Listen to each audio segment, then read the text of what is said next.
We're following breaking news. American filmmaker David Lynch has died, according to a family statement. The 78-year-old is best known for directing avant-garde films like Blue Velvet and Mulholland Drive, as well as the TV show Twin Peaks.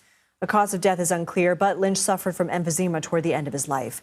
Jamie Waxx joins me in Studio 57 for more. So, Jamie, give us a history about David Lynch and how he got his start in his career. Gosh, what an influential filmmaker. I mean, a filmmaker's filmmaker, I would say.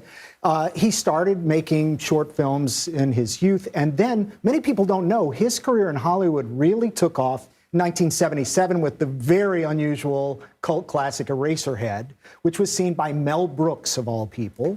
And Mel Brooks hired him to direct The Elephant Man, which was the source of his first Oscar nomination. A brilliant film, brilliant adaptation, and set the tone for the sort of moody, odd narrative traditionally thrown out the door and making way for something far more disorienting and interesting that he did his whole career. And how did he stay true to himself, which was sort of Zen-like? He was one of the first promoters and practitioners of transcendental meditation while creating sort of these chaotic worlds and finding Hollywood success. It's true. I mean, I think all creative people are dichotomies on some level. He certainly was. He was this elegant, straight-laced guy who made very, as you say, chaotic oftentimes, and unusual stories, bizarre, disturbing. I say watching a Lynch movie is like when you're a kid and you spin around for fun. Part of the fun is being disoriented, and that is true of David Lynch's work as well. But he did operate within the Hollywood system. He did very well on television. He did very well working with studios and creating films.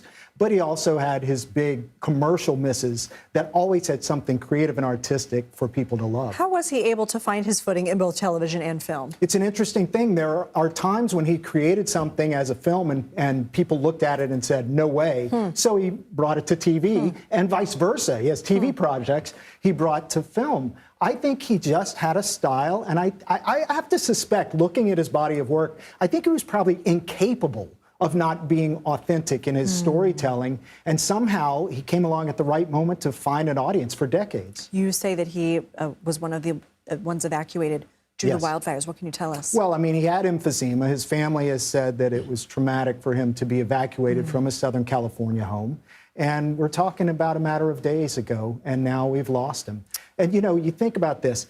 In 2019, the Academy gave him an honorary Oscar. I think that's a statement from his fellow filmmakers that he would never win in a traditional way. He was too original and too unusual. But that had to be one of the honors of his life because that was from his peers.